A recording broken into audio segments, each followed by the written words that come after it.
Hello students, जैसा कि हमारे अभी तक 3 पार्ट परसेंटेज आ चुके हैं, चौथा पार्ट ये मैं आपको लेके आ रहा हूँ। और अभी तक जितने भी हमने पढ़े हैं वो सारे के सारे आप देखना, बहुत ही बेहतरीन आपको पार्ट लगे होंगे। उसमें मुझे लगता है कि आपको परसेंटेज समझ में भी आ रही होगी। ये चौथा पार्ट जो हमारा आ रहा है, इसमें हम क्या करेंगे, जो परसेंटेज जो हमारे पास जनसंख्या वाले परसेंटेज है, या फिर हम बात करें कि जो चुनाव या बोर्ड वाले जो हमारे पास क्वेश्चन आते हैं उनको कैसे सॉल्व करेंगे, तो वो इसमें मैं आपको करा दूंगा। सही है। तो ज़्यादा जो है, कुछ ज़्यादा मैं आपको बताना नहीं चाहता, मैं सीधे सीधे आपको क्वेश्चन पे आता हूँ और सामने स्क्रीन पे आपका जो है क्वेश्चन आ जाएगा और क्वेश्चन को आप देखिएगा, बाकी मैं इधर सोल्यूशन उसका करता रहूँगा। इससे आपका समय बच जाएगा और ज़्यादा जो है एक वीडियो में ज़्यादा आपको क्वेश्चन भी करा दूँगा। तो चलो, पहला क्वेश्चन मैं आपको पढ़ के सुना रहा हूँ और सामने आपकी स्क्रीन पर भी है। तो देखो क्या है क्वेश्चन। तो एक गाँव की आबादी 20% प्रतिवर्ष की दर से घट रही है। यदि 2 वर्ष पूर्व उसकी आबादी 10,000 थी तो वर्तमान आबादी बताइए। यानी 2 वर्ष पूर्व थी तो वो घट रही है, इसका मतलब मैं यहाँ पे क्या रखूँगा, जनसंख्या रखूँगा। कितनी जनसंख्या है? 10,000। और कितनी घट रही है? 20%। यानी बच कितनी रही होगी? 80% बच रही होगी। तो 80% यहाँ रखा, बटे में 100। कितनी बार है? 2 साल के लिए, तो 2 बार मैंने कर दिया इसको काउंट। सही है। दो जीरो से 2 जीरो ये काट दिए मैंने, और 2 जीरो से ये 2 जीरो काट दिए मैंने। तो मेरे पास 8 और 8 अगर मल्टीप्लाई करता हूँ मैं तो 64 आएगा, और 100 की है तो कितना हो जाएगा? 6400। यानी कि अभी जो अगर वर्तमान में देखें तो कितनी आबादी होगी उस गांव की, जहाँ 10,000 थी 2 वर्ष पहले, तो अभी 6400 होगी। चलिए इसे एक और तरीके से कर लेते हैं, रेशियो से, कि 20% अगर बोल रहा है कम हो रही है तो 20% का मतलब कितना हो गया? 1/5। अब जो ये हमारे पास नीचे हर दे रखा है, और अगर वो कमी की बात कर रहा है, घट रही है, इसका मतलब क्या होगा? जो अंश को मैं हर में घटा दूंगा, अगर घटा दूंगा तो कितने हो जाएंगे? 4 रह जाएंगे 5 में से, अगर ये घटाए तो 5 से कितना हो जाएगा? 4 हो जाएगा। और फिर दोबारा मैं देखूँ तो 5 से फिर मेरा 4 हो जाएगा। तो यहाँ पे अगर मैं मल्टीप्लाई करता हूँ तो मेरे पास कितना हो जाएगा? 25 हो जाएगा। और है कितना? 16। तो वही कहना ये चाह रहा है कि वर्तमान में अगर 2 वर्ष पूर्व देखें तो कितनी थी? 25 थोड़ी ना थी, कितनी थी वो? 10,000 थी। और तो यहाँ पे देखें तो ये कितनी हो जाएगी? तो 25 चौका 100, यानी 400 गुना हो रही है। तो क्या इसे भी मैं 400 गुना कर दूँ? तो 16 चौका 64, यानी 6400 आपके पास ही आ जाएगी। तो ये क्वेश्चन जो आपका सामने लिखा हुआ है उसका देखो सोल्यूशन सीधा सीधा ही आ गया कि अगर मेरे पास 2 वर्ष पूर्व 10,000 जनसंख्या रही होगी और 20% के हिसाब से वो घटती चली जा रही है, तो इसका मतलब अभी वर्तमान में कितनी होगी? 6400। चाहे आप इस मेथड से कर लीजिएगा, ये मेथड भी आपका चल जाएगा, या फिर आप सेकंड मेथड इससे कर लीजिएगा। ये रेशियो मेथड है आपका। इन दोनों में जो सुटेबल लगे आप उससे कर सकते हैं। और अगर कोई बात समझ नहीं आती है तो आप मुझे सुझाव दे सकते हैं कि हाँ, मैं ये क्वेश्चन में समझ में नहीं आया, इसे आप दोबारा से करवा दीजिएगा, तो मैं दोबारा करवा दूंगा। सही है। चलिए अगले प्रश्न की ओर बढ़ रहे हैं। सही है। अगला प्रश्न हमारा क्या कहता है, देख लेते हैं अगला प्रश्न क्या कहता है हमारा। तो अगला प्रश्न जो है वो सारा स्क्रीन पर आपका आता रहेगा, मैं इधर समझाता रहूँगा। सही, समझाता रहूँगा कि आपको पढ़ पढ़ के सुनाता रहूँगा। क्वेश्चन क्या है कि किसी नगरीय जनसंख्या 10% वार्षिक दर से बढ़ रही है, वहाँ की वर्तमान जनसंख्या 1 लाख है, तो 3 वर्ष बाद नगरीय जनसंख्या कितनी होगी?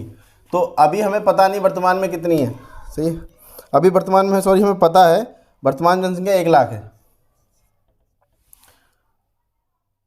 चलिए 3 4, और उसमें जो है कितने से बढ़ रही है? 10% के हिसाब से बढ़ रही है। तो कितना हो जाएगा? 110 हो जाएगा बटे में 100, फिर 110 हो जाएगा बटे में 100, और फिर 110 हो जाएगा बटे में 100। क्योंकि 3 वर्ष का कह रहा है तो 3 वर्ष का मतलब 3 बार मल्टीप्लाई करेंगे 110 की, क्योंकि मैंने बताया था अगर कोई चीज़ बढ़ रही हो तो 10 100 में जोड़ देंगे, और घट रही हो तो 100 में घटा देंगे। ये बात ध्यान रखनी पड़ेगी, जो चीज़ बढ़ रही है उसे 100 में जोड़ देंगे और जो चीज़ घट रही है उसे 100 में घटा देंगे। चलो इसको कैलकुलेशन कर लेते हैं, कैलकुलेट कर लेते हैं बस। 1 2 1 2 1 2, तो ये हमारे पास 3 जीरो ये है, तो 3 जीरो यहाँ काट देते हैं हम लोग। सही, 3 जीरो अगर काट दिए मैंने तो मेरे पास यहाँ 100 बचे, और यहाँ पर मैं 11 की अगर 3 बार मल्टीप्लाई करूँगा तो मुझे पता है 11 की क्या होता है? 1331, और 2 जीरो ये है, तो कितना हो जाएगा? 1,33,100 जनसंख्या हो जाएगी। अगर इसी को हम रेशियो से करना चाहें तो रेशियो से कैसे करेंगे? 10% बढ़ रही है तो 10% का हमें पता है कितना होता है? 1/10। तो इसका मतलब 10 से क्या हो जाएगी? 11। फिर कितनी हो जाएगी? 10 से 11। फिर कितनी हो जाएगी? 10 से 11। अब यहाँ अगर मैं देखूँ तो मेरे पास हो जाएगी 1,000, और यहाँ कितना हो जाएगा? 1331। 1,000 थोड़े नहीं, कितना है? 1 लाख है। अगर 1 लाख है तो कितने जीरो हैं आपके? 5। यहाँ कितने? 3। तो 100 गुना है क्या? तो इसे भी 100 गुना कर दूँ मैं? कर देते हैं। देखो तो 1331 मैंने लिख दिया, और कितने जीरो लगा दूँ? 2 जीरो लगा दूँ, तो ये जनसंख्या मिल जाएगी। बताओ, मिल जाएगी? बताओ, ये जनसंख्या मिल जाएगी नहीं मिल जाएगी? जनसंख्या मिल जाएगी। तो ये क्वेश्चन समझ में आ गया होगा मेरे ख्याल से। सही है। चलिए अगले प्रश्न की ओर बढ़ रहे हैं। तो अगला प्रश्न आपका जो है वो क्या कह रहा है? तो अगला प्रश्न जो कह रहा है कि एक गाँव की जो आबादी है, एक गांव की जो आबादी है वो 40,000 है, सही है। 5% दर से वो बढ़ती चली जा रही है, तो 2 सही 3/5 वर्ष में बता दीजिए। तो 40,000 है अगर जनसंख्या उसकी 40,000, तो पहले अगर मैं देखूं 5% से बढ़ रही है 2 साल के लिए, तो 2 साल का मैं यहाँ से कर देता हूँ 105/100, फिर मैं कहूँगा 105/100। लेकिन एक वो गड़बड़ कर रहा है, वो कह रहा है कि 2 साल तो हैं, 3/5 वर्ष और भी है, तो जो परसेंटेज है 3/5 वर्ष और लिख देते, तो 5 गुणा 3/5 अगर मैं करूँगा तो 5 से 5 काट दूँगा, कितना परसेंट आ जाएगा, 3% आ जाएगा। तो इसका मतलब अगली बार जो मैं जोड़ूंगा वो 3% जोड़ूंगा, तो कितना 103/100, ये तो हो जाएगा मेरा। काट देते हैं इसको जरा, तो ये काट दें तो काटेंगे इसको 5 से, 5 दूनी 10, 5 एकम 5, 5 दूनी 10, 0, ये 5 से काट दो, ये 0, सही है। अगर इसे देखें मल्टीप्लाई कर देते हैं, 2 से 2 0 काट देते हैं यहाँ पे, इस 2 से 2 0 ये काट देते हैं आपके, और इससे 2 0, इससे 2 बार कट जाएगा और इससे भी 2 बार कट जाएगा। तो हमारे पास जो मल्टीप्लाई आई 21 की और 103 की मल्टीप्लाई आई। तो 21 की हमें पता है कितनी है, 441 और 103 की, इसकी मल्टीप्लाई आप कर लीजिएगा। मल्टीप्लाई अगर हम करते हैं, देखो कैसे मल्टीप्लाई करके हम देखते हैं तो कितना आएगा हमारे पास, 441 और 103 के और मल्टीप्लाई करें तो हमारे पास जो आंसर आएगा 3, 12 और 13। फिर यहाँ 0 लगा देते हैं सारे, और उसके बाद फिर से मल्टीप्लाई कर देते हैं तो 1, 4, 4। तो हमारे पास जो संख्या आई वो आई 3, 2, 4, 5 और 4, मतलब 45,423 जनसंख्या आपकी आ जाएगी, सही है। तो ये जनसंख्या क्या है आपकी, ये आपकी 2 वर्ष 3/5 वर्ष में पूरा जो है आपकी हो जाएगी। चलिए अगले प्रश्न की ओर बढ़ते हैं हम जरा। तो अगला प्रश्न जो हमारा आ रहा है वो क्या है, अगला प्रश्न आ रहा है, मोहन के गांव की आबादी इस समय 6,760 है, यदि उसमें 4% की वृद्धि हो जाती है तो 2 वर्ष पूर्व गांव की आबादी कितनी थी, 2 वर्ष पूर्व कितनी थी। चलिए देख लेते हैं इसको जरा हम। तो हमारे पास जो आ रहा है 4%, तो इसका मतलब क्या कर रहे हैं कि पहले कितनी थी ये पूछ रहा है ना, तो हम कह देते हैं भाई पहले क्या पता कितनी थी, एक्स रही होगी कुछ भी, उसमें क्या कर दिया हमने 105 वृद्धि कर दी बटे में 100, सॉरी 4 है, तो 4 की वृद्धि कर दी बटे में 100, फिर हमने कर दी तो 2 वर्ष पूर्व की देख रहे हैं हम जरा।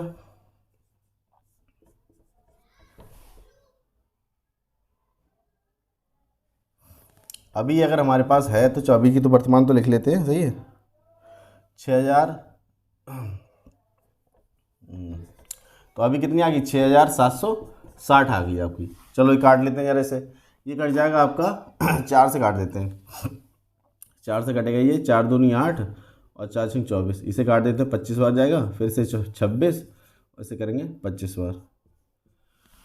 अब देखो 26 की अगर मैं देखूँ तो 26 का मैं काटूँ तो 26 हम कितने होते हैं, 676, सही है। तो ये कितनी 10 बार चला जाएगा, और ये हमारे पास कितना आ जाएगा, एक्स बराबर आ जाएगा 10 गुणा 25 गुणा 25, तो कितना हो जाएगा आपका 25 25 625, और 10 कितने जाएंगे 6,250, ये जनसंख्या आ जाएगी। चाहे तो इसे हम क्या करें, रेशियो से कर ले। 4% का मतलब कितना होता है, 4% का मतलब होता है 1/25, यानी 25 से कितनी वृद्धि होगी, 1 की, तो 25 से कितना हो जाएगा, 26 हो जाएगा, फिर 25 से कितना हो जाएगा, 26 हो जाएगा। कह रहा है वर्तमान कितनी है, तो 6,760, लेकिन हमारे हिसाब से कितना 676 ही तो है, तो मतलब ये कितने गुना बैठा हुआ है, 10 गुने पे, तो ये हमारे पास कितना हो जाएगा 625, ऐसे 10 गुना कर दें कितना हो जाएगा हमारे पास 6,250 हो जाएगा। बताओ समझ में तो आ रही होगी, मेरे ख्याल से समझ में आ रही होगी बात, सही है। तो इस तरीके की जनसंख्या के क्वेश्चन आप बहुत आराम से कर सकते हैं, और जो है ऐसे सारे क्वेश्चन जो है आपके स्क्रीन पर आते ही रहेंगे, आपको कोई दिक्कत तो है ही नहीं, ठीक है। देखते रहें, आप करते रहिएगा, और जो है आगे चलो अगला क्वेश्चन देख लेते हैं जरा हम, सही है। अगला क्वेश्चन क्या कह रहा है हमारा, तो अगला क्वेश्चन जो है वो ये कह रहा है कि कस्बे की जनसंख्या पहले वर्ष 5% घटी, दूसरे वर्ष 6% बढ़ी, और तीसरे वर्ष 10% घटी। 3 वर्ष पूर्व वहाँ की जनसंख्या 5 लाख थी, तो कस्बे की वर्तमान जनसंख्या बताइए। तो पहले थी, तो अभी जो है बढ़ रही है घट रही है, उसमें देखते हैं जरा क्या हो रहा है हमारे पास। तो मेरा 5 लाख थी, तो 5 लाख लिख लें, 5, सही है, 1 2 3, 5 0 लगा दिए हमने। और उसके बाद कह रहा पहले वर्ष क्या करा, 5% घटी है, तो 5% घटा तो 95/100 आ जाएगा। दूसरे वर्ष क्या करा उसने, तो 8% बढ़ी है, तो 108/100। अगर वो घट रही हो तो 100 में घटा देना बस, और बढ़ रही हो तो 100 में जोड़ देना। चलो अगला देख लेते हैं। तीसरे वर्ष क्या कर रहा है तो फिर 10% घटा रहा है, तो इससे 90 हो जाएगी आपकी। तो ये जनसंख्या आ रही है। तो कह रहा है कि अब 3 वर्ष बाद जनसंख्या अब वर्तमान में क्या होगी, पहले थी ये। तो देख लेते हैं जरा, काट पीट के काट लेते हैं दोनों को, इसको भी काट लेते हैं और इसको यहाँ से काट देते हैं, इसको यहाँ से काट देते हैं। सही है, चलो अब इसकी गुणा कर देते हैं। पहले 5 कर लेते हैं, फिर 9 की कर देते हैं, फिर 95 कर देते हैं आपस में। ठीक है, तो गुणा कर लो जरा। 8 पंजे 40 और 5 एकम 5। सही है, फिर 9 रह जाएगा और आपके इधर 95 रह जाएगा।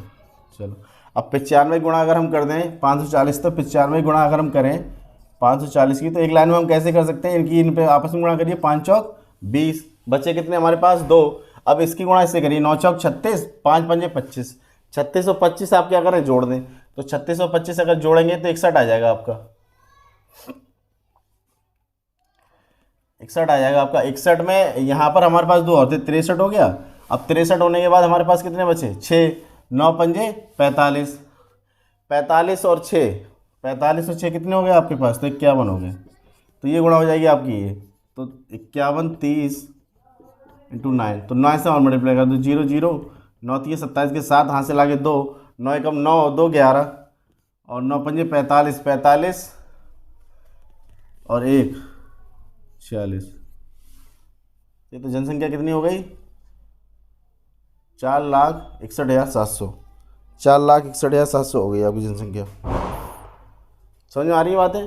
चाहे तो इसे रेशियो से कर सकते हैं आप, चाहे तो इस तरीके से भी कर सकते हैं। अब आपको कैलकुलेशन तो करनी ही पड़ेगी। सही है, ये क्वेश्चन ऐसे ही है सारे के सारे। आप संख्या रखिए जनसंख्या, उसके बाद वो घटाने बढ़ाने की जो बात कर रहा है उसको कर दीजिए और आपका आंसर आ जाएगा। चलिए अगले प्रश्न की ओर बढ़ रहे हैं जरा। अगला प्रश्न क्या कह रहा है हमारा, तो अगला प्रश्न जो है, अब ये बात हम कर रहे हैं जो जनसंख्या वाले सवाल थे, तो ऐसे ही करने हैं आपको सारे। अब हम बात कर लेते हैं चुनाव पर आधारित प्रश्नों को। जैसे वो कह रहा है कि एक चुनाव में 2 उम्मीदवार हैं, जीतने वाले उम्मीदवार को कुल मतों का 65% प्राप्त हुआ। हमने कहा हमारे पास सब कुछ 100% रहा होगा, जो भी रहेगा भाई होगा तो 100% ही, 100% ही तो वोट होते हैं। उसमें 2 हमारे पास उम्मीदवार रहे होंगे, एक ए रहा होगा एक बी रहा होगा, कोई भी एक ए रहा होगा एक बी रहा होगा। अब हमने कह दिया जो जीतने वाला उम्मीदवार है वो हमारे पास 65% मत प्राप्त हुआ है, तो इसका मतलब हम मान लेते हैं ए जीता हुआ होगा। 65 इसे मिले हैं तो इसका मतलब 35 बी को मिले होंगे। सिंपल सी बात है, अगर 100 वोट रहे होंगे उसमें से 65 वोट अगर ए को मिल गए जो जीत गया है, तो हारने वाले को 35 मिले होंगे। 2 ही तो उम्मीदवार हैं, दोनों को तो वोट पड़े होंगे। बात समझ आ रही है। चलो आगे देख लेते हैं क्या कह रहा है। फिर वो कह रहा है भाई 900 मतों से विजय हुआ। हमारे हिसाब से देखो, अगर देखा जाए तो 65 से अगर 35 में अंतर निकालें तो 30 का अंतर आएगा, 30 का अंतर आएगा। अब हमारे हिसाब से 30% से जीता है और उसके हिसाब से 900 वोटों से जीता है, तो क्या 330% जो है वो 900 के बराबर नहीं होगा, बताइए। अगर 30% 900 के बराबर है तो 1% आसानी से निकाल सकते हैं हम। 900 बटे 30, 0 0 काट दिए, इससे काटा तो 30 आ गया हमारे पास। तो एक की वैल्यू कितनी आ गई, 30 आ गई। अब क्या कह रहा है, वो कह रहा है आपसे कि जो है ज्ञात कीजिए मतदाता सूची में कितने दर्ज थे। तो हमारे पास 100% मत थे, तो 100% बना लीजिए, 100 से मल्टीप्लाई कर दें, 100 से यहाँ कर दीजिए, 100 से यहाँ कर दीजिए, तो हमारे पास कितना आ जाएगा, 3000 वोट। मतलब उस समय अगर हम बात करें जो हमारे पास कोई गांव रहा है इसमें 3000 वोट रहे होंगे, इसमें से 65% ले गया ए और वो जीत गया कितने से, 900 से। तो उस हिसाब से हमारे पास ये जो कैलकुलेशन आई कितनी आई, 3000 आई है। सही है, चलिए अगले प्रश्न की ओर बढ़ते हैं जरा हम।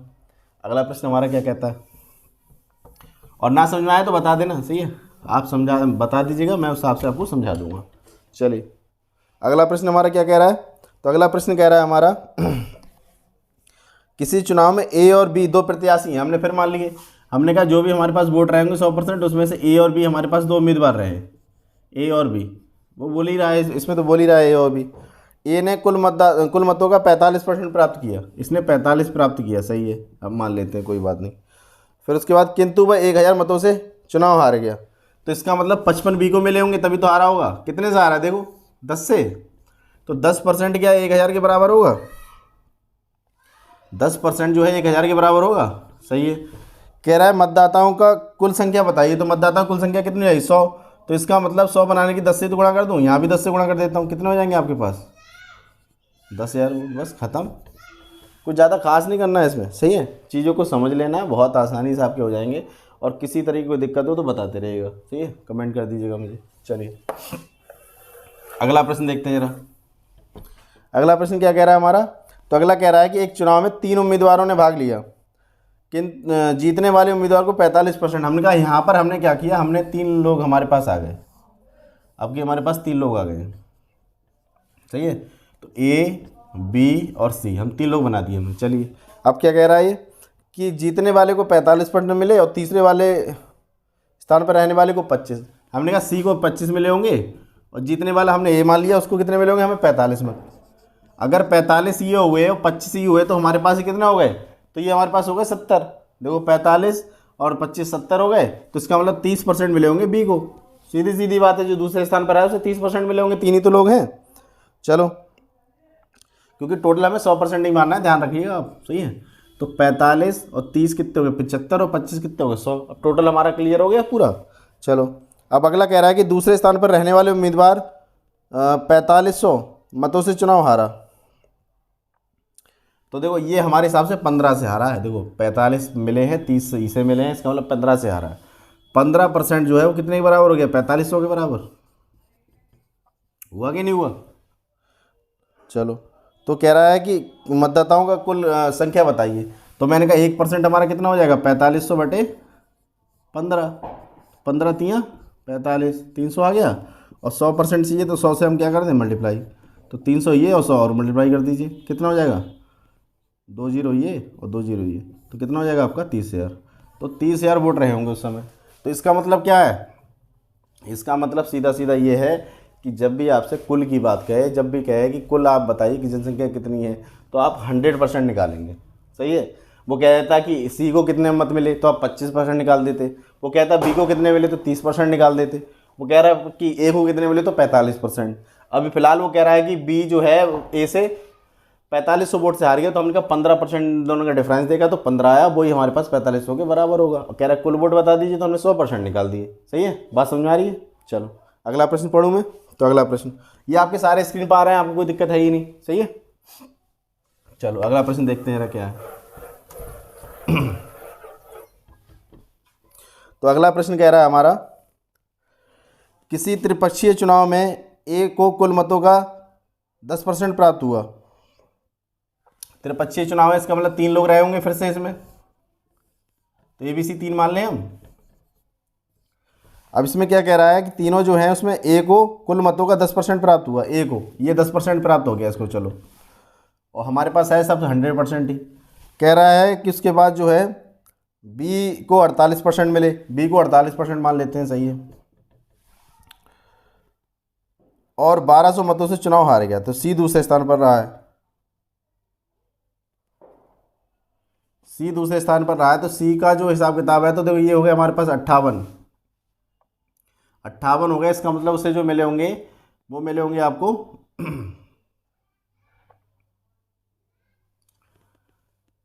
58 हो गई हमारे पास, तो इससे मिले होंगे आपके 42% ही तो मिले होंगे।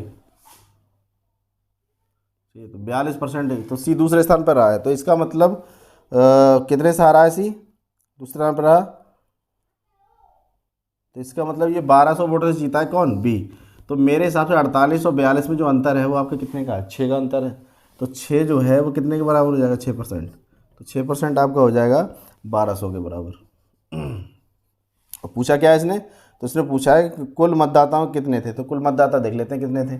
तो कुल मतदाता हमारे पास 1% की वैल्यू निकाल दूँ मैं, तो 1200 बटे में कितना हो जाएगा, 6। इससे काट कितना आ जाएगा, 200, सही है। तो 100 की वैल्यू निकाल दी, तो 100 की वैल्यू कितनी, 200 यहाँ पे गुणा कर दे कितने में, 100 से, कितना आ जाएगा आपके पास, 2000 आ जाएगा। 20,000 वोट रहा होगा, आपका ध्यान रखिएगा, 20,000 वोट रहा होगा, जिसमें से ए को 10% मिला है और बी को 48% और बाकी बचा हुआ किससे मिला होगा, सी को। सी दूसरे स्थान पर रहा है, तो इसका मतलब 48 से मिला तो 42 से मिला, टोटल हमारे पास 100% हो गया। तो इस तरीके से किसी भी क्वेश्चन में आपको दिक्कत हो तो आप बता सकते हैं, और ये सारे क्वेश्चन जो हैं आपको बाकायदा अच्छे से करा दिए जाएंगे और कोई दिक्कत नहीं होगी, सही है। चलो अगला प्रश्न मैं बोलूँ, तो अगला प्रश्न देख लेते हैं जरा।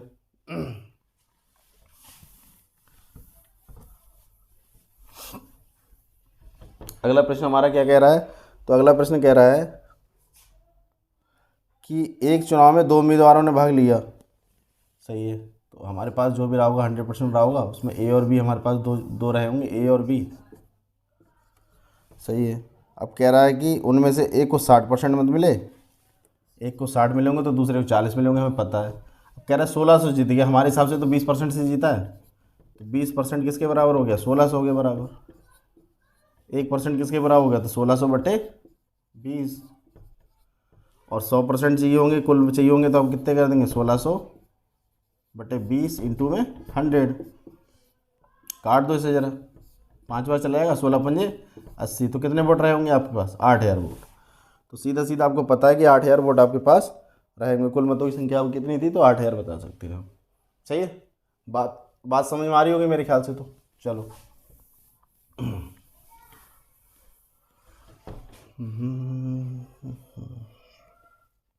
कह रहा है एक चुनाव में केवल 2 उम्मीदवार थे, उनमें से एक उम्मीदवार को जो है 40% मत मिले। हमने कहा देखो हमारे पास 2 उम्मीदवार हैं, 100% वोट रहे हैं हमारे पास, उनमें से 2 उम्मीदवार हैं, एक ए है एक बी है। ए को कितना मिल गया, 40% मिल गया, तो दूसरे को 60 रहा होगा, सीधी सीधी बात है। अब वो कितने मतों से हार गया, तो हमारे हिसाब से वो हारा है जो आपका 20% से। देखो अगर 40 से मिले, 60 से मिले, तो 20% से हार गया। 20% से नहीं, वो 298 मतों से हारा है, सही है। कितने से हारा है, तो 20% की वैल्यू कितनी हो जाएगी हमारे पास, 298।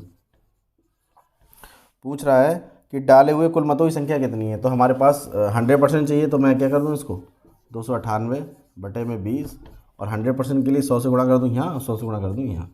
देखो 0 0 काट दिए, 5 से 5 काट दिए, 5 से मल्टीप्लाई कर दूँ, 5 8 40, हाथ से लगे 4, 5 9 45, और 4 और 49, और 5 दूनी 10, और 4 14, तो 1490 वोट उस समय पड़े होंगे, जिनमें वो 298 वोटों से जीती है। चलो अगले प्रश्न की ओर बढ़ते हैं हम जरा। तो अगला प्रश्न हमारा क्या कह रहा है, तो अगला प्रश्न हमारा जो कह रहा है वो कह रहा है कि एक चुनाव में केवल 2 उम्मीदवार हैं, जिनमें से 63% मत पाने वाला उम्मीदवार 650 मतों से निर्वाचित होता है। तो ए और बी 2 हमारे पास उम्मीदवार हो गए, और ये 100% का वोट मिल रहा होगा इन्हें, तो उसका एक को 63% मिला है। अगर एक को 63 मिला तो सीधी सीधी बात है दूसरे को कितना मिल रहा होगा आपका, तो दूसरे को 37% मिला होगा, तभी 63 100 तो 100% हो जाएगा आपका। अब कह रहा है वो जीते कितने से रहा है, तो वो जीत रहा है आपका 650 से। तो हमारे हिसाब से अंतर निकालें, देखो तो अंतर निकालें तो हम 13 में से 7 घटाएंगे, कितने, 7 6 13 होते हैं। उसके बाद हम यहाँ पे 5 में से तो 26% आ गए, तो 26% जो है किसके बराबर है आपका, तो वो है आपका 650 के बराबर।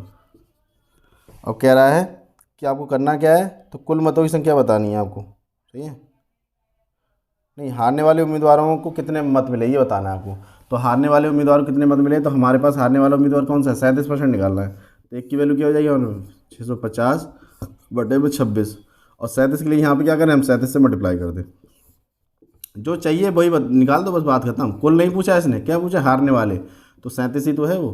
कटो इसे जरा, हम काटें, 13 दूनी 26, 13 पंजे 65, एक 0 से मल्टीप्लाई, इससे फिर काट दो, 25 बार चला जाएगा, 25 से गुणा कर दो, 25 सत्ते 175, 25 तियाँ 75, अगर 25 तियाँ 75 और 17, तो 75 और 17 कितने हो गए, 92, सही है। तो कितना आ जाएगा आपके पास, 925, यानी जीतने वाले को 925 मिले हैं। चलो इसी तरीके से अगर कोई भी क्वेश्चन आपको दिक्कत करता हो तो आप बताइएगा, और ये सारे के सारे क्वेश्चन आपको जिस स्क्रीन पर दिख रहे थे वहीं से आप देखते रहिएगा। बाकी जो है सारे सोल्यूशन मैंने कराई दिए हैं। अब कोई भी दिक्कत होगी, कोई परेशानी होगी तो आप मुझे बताइएगा, और इसी तरीके से आगे भी हमारे लिए सपोर्ट करती रहिएगा, और ऐसे ही जो है हमारी वीडियोज़ देखते रहिएगा। तब तक के लिए धन्यवाद।